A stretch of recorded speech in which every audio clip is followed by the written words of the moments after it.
Hello viewers, আসসালামু আলাইকুম। চলে আসলাম তুহিরাজ ইউটিউব চ্যানেলে নতুন আরেকটি ভিডিও নিয়ে।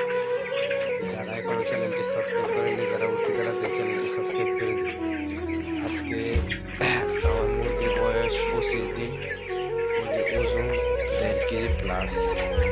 এমন সমস্যা হচ্ছে, অনেক মুরগা মারা যাইতেছে, প্রচুর পরিমাণ মুরগি মারা যাইতেছে।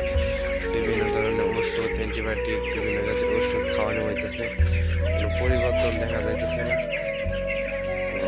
এখন কি করার আমরা কিছু বুঝতে পারতেছি না। অনেক ধরনের ওষুধ খাওয়ানো হয়েছে, ওষুধ খাওয়ানোর পরও কোনো পরিবর্তন আসতেছে না। এখন 20-30টা মুরগি করে মারা যেতেছে, 30টারও উপরে ক্লাস 60-70টা করে মুরগি মারা যেতেছে। মুরগির ওজন এই সময় অনেক কম আসতেছে। এখন কি করবো জানি মুরগি নিয়ে আর বুঝতে পারতেছি না।